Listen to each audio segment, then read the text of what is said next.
Oh my god, that looks so cool! Hey, hi-ho, everybody, I'm Marked Chaos, and back in the summer, I invited my friend Fiona Paulo to be part of a video with me as a thinly veiled excuse for us to do an art trade together. Art trades are one of the most fun things artists can do together, and since our previous larger collaborations fell through for one reason or another, we were both itching to get back into it. So, I proposed the following idea. We sit in a call for like 10 minutes tops, and info dump about an OC of ours. Then we make an art piece with whatever information really stuck with us and talk about what we enjoyed about each other's character. Apollo graciously agreed, and that 10 minutes quickly turned into a half hour or more as we poured our hearts out about our characters. Though we did make sure to shorten those down to about 10 digestible minutes for everybody. The theme for this trade ended up being characters who never had the chance to reach their story's full potential. A mouthful, I know, but still a pretty apt descriptor. Without further ado, sit back, relax, and enjoy listening to Apollo's character discussion as I work on sketching up my half of the trade. Alright, so the character I wanted to talk about, because he has literally been a brainworm in my head for about 5 years since I stopped doing the comic, is a character called Ellis. So I used to have a webcomic starting from about 2018 called Synthesis, and it was basically humans made contact with aliens and they ended up cohabiting, basically. There were 4 species, including humans, and it was also found out that when DNA mixed and when both aliens kind of had children with each other, there was a small chance of them developing superpowers. And that was basically the premise of the story. It was how superheroism had become normalized, and it was kind of equivalent to a business, like a civil service in most parts of the world, and it especially focused on England because that's where I'm from. The thing with the superpowers is that it's not just mixing with alien DNA. There was also a way that it could be hereditary from one species, and those people were called witches, and that's what Ellis is. So both him and his mum are essentially witches. He was born in a part of Wales called Anglesey, which is a little island off the northwest, and he lived there until they got discovered, because there are also witch hunters in this universe, and they had to basically start moving around. Yeah. Eventually they settled in the city where the story took place, Lowridge, but he eventually settled there with his mum, and they both started working at a pub together, lying low until they felt they were safe, and they were just carving out a little life together. So yeah, I really enjoyed making Ellis, because design-wise, he was basically just like this 5'4" short king. He was like bright ginger. He was a little chubby, and he just had this like very emo boy attitude. He was just like, yeah, whatever, don't fucking speak to me. Yeah. But he did have a soft spot. He was very sweet once you got to know him. It was just peeling back all of those layers. Yeah, he also played in a band. He played bass, and also provided backing vocals, because of course we got to play into some Welsh stereotypes there. And yeah, that was how he ended up being introduced to one of the main protagonists of the story, called Sajin. His hero name is Hema. He was part of a hero firm that the story focused on, which was called Synthesis. And it turned out that the reason Ellis was on the run is because there was basically a bit of corruption going on within the story, where someone was trying to use both alien DNA and witch DNA to essentially manufacture superpowers. Oh, is that why witches were being hunted? Essentially, yeah. They were being used in experiments. So Ellis and his mum were just trying to live life peacefully and get away from all of that. But then, through no fault of his own, he ended up befriending a superhero without even realizing, until finding out that he had powers, and he was like, oh, fuck, of course. Ah, shit! Of course it would be you. And it's a shame, because they both catch feelings as well. Aww. Yeah. Well, that's just good intrigue. I know, right? Stakes. But yeah, no. Do you have any pictures of him? I do. I had a little dig around, and it turns out I didn't actually save a lot of them, because a lot of them were like in physical sketchbooks. I didn't really do many completed pictures of him. So I do have one here. Here he is. Ta-da! Let me see. Oh, he's so cute. God, that style's so, like, old now. When did I make this? I'm just gonna have a look. It does have that specific type of nose I remember from your earlier art. Yeah, it's from 2021. Man. Whoa. That's actually still quite recent, all things considered. Mm-hmm. That's crazy. But hey, that's still, like, almost half a decade ago. Oh, don't say that. Don't say that. It's gonna get worse when I explain about mine. Oh no. But yeah, I really enjoyed, like, making him and thinking about, like, how he would react personably to all of the circumstances going on, because, I don't know, one thing I really enjoy about doing stories and crafting characters is looking at the human condition, which is why I tend to focus on more, like, the slice of life side of stuff rather than, like, fantasy and action, even though this was a superhero story. Mm-hmm. But unfortunately, along the way, it kind of coincided with me starting YouTube, and I couldn't keep up with both, so I stopped doing the comic, and he never got introduced. So yeah, he never got to be unleashed into the world, unfortunately. So if you ever had the chance, would you think about, like, picking the comic back up to get these characters back out, or would you be more interested in, like, starting something new? I don't know, because I really genuinely liked working on that comic. It just ended up becoming so much work.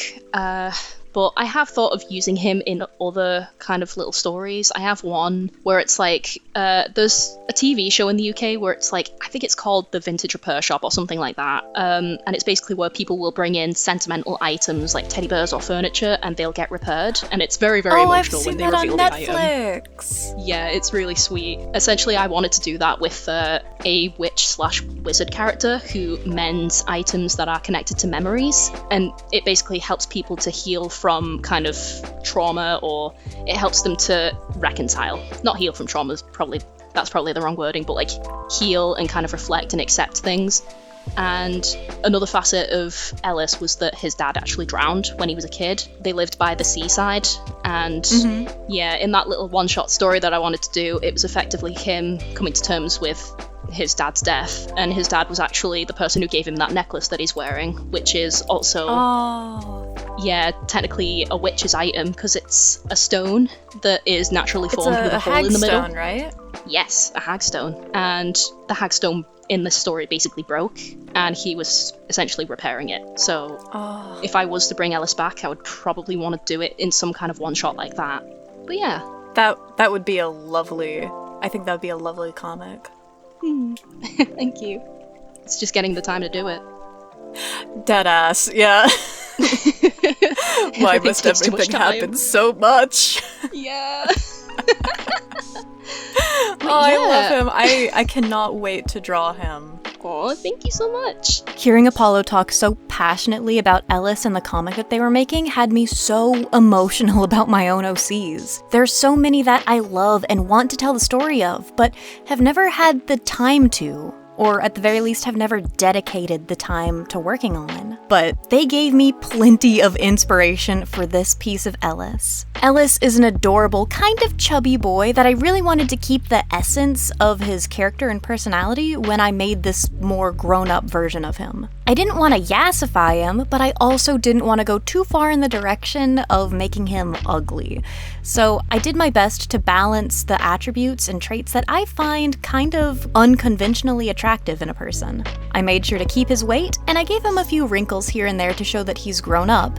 I tried to keep his hair color the same while updating his hairstyle to seem more adult than what you'd expect from a teen boy who plays bass in a band. The whole conversation made me think of how time still passes even if we can't use it the way that we like. So now, this boy that was created to be part of a superhero story in his youth may have grown up to become that antique repair artisan that Apollo talked about. I wanted to use maximum effort for the environment to really give that whimsical and oniric feeling, you know? My favorite parts to work on were the hagstone earring and that stained glass in the background. And of course, I did have fun painting all of the books. It's always really interesting to see how colors will mix together and how you can make something look really pretty. even if you plan on blurring it out in the final background. I will be honest, while working on this, I was kind of worried that Apollo wouldn't like the direction that I took him in. I just got too in my head about it, you know, like wondering, will this be too unappealing, or will he be too ugly, or will he not be what they're picturing? But I think the point of an art trade at the end of the day, if you're drawing someone else's characters, is to show your interpretation and the impression that you get from them from all of the love that your friend or your trade partner poured into them when explaining their details and every little thing to you. So I really hope that I did him justice in this. With a few final details here and there, all that's left is to see what Apollo thinks. Are you ready for yours? Yes, absolutely. I was really focused on, like, when you were talking about maybe potentially putting Ellis into something new and having him basically be in a real life version, but like witchy, of the antique repair shop. And I got really focused on that, of like what it would look like maybe in the future if Ellis as a late 30s adult was there. So I hope you like it. Oh my god, that looks so cool. Oh, I love the background is like so ambient. Oh my god. Oh, all the little details, like the little zodiac signs around the orb that he's working on. Oh, his little monocle too. Oh, and you turn the necklace into an earring. Because I thought, since it's a hagstone and you're supposed to look through them, I thought it would be cool to have like as a monocle on the other side. That's honestly so, like, clever. I love this. I love his, like, little waistcoat, too. He looks so cool. I love this so much. Oh, yay! I'm so glad. Oh, little magical repairman. I just realized we've both got, like, wizard, like, things going on at the minute. We did. The theme is wizards. That'll be our video title. We swapped wizards. Yeah. Oh, I love this so much. Oh, I'm so glad. Oh, thank you. You're welcome. I didn't want to, like, make him, like, anime boy pretty, but I hope that I didn't make him too unpretty or anything. Yeah, no, you kind of captured him, because, like, that was kind of the thing I was trying to go for his original design. Like, I wanted him to kind of be someone of intrigue that someone could, like, you know, be attracted to, but at the same time, I don't know, it's the whole reason I made him plus size, to be honest. Like, I wanted him to be kind of relatable and just kind of a normal guy. I love this so much. I'm so glad. This was so much fun to do. It really was. Like, I miss doing stuff like this. When you really know and like enjoy working with the person you're doing the trade with, I feel like no matter what, it's always a really gratifying experience. Yeah, even just the opportunity to kind of talk through ideas or just to, I don't know, meme around. It's just in the interaction, isn't it? I agree. Aw, this has been really fun. And that's that. Making this art for Apollo was so much fun, and it gave me the opportunity to learn some really cool new techniques. That stained glass and lighting effect was easier than it looked, but still took some trial and error. If you haven't already, make sure to go watch Apollo's half to see the amazing piece that they made for me, and to hear about Baby's first edgy OC that I made at the ripe age of, like, 15 years old? And here's hoping that we can do more art videos like this in the next year. Speaking of, this is likely my last video of 2025. I still plan to stream art on Tuesdays, but just in case you don't see me until 2026, stay safe, keep your chin held high, and make sure to keep the chaos. Thank you so much to my wonderful Patreon supporters. I couldn't make these videos without you guys, and I appreciate the support so much. At our brother, sibling, sister tier, we have Box Kit, Ash Valentine, Miss Mercuriel, and Veery. At our Mommies, Daddies, and Guardians tier, we have Mary and Kai. And at our Gods, Goddesses, and Deities tier, we have Agent Ness and Gods and Punks. I do plan on reorganizing the Patreon just a little bit in the new year, so if you want to join, maybe do it in January instead of November or December. But with all that being said, bye-bye.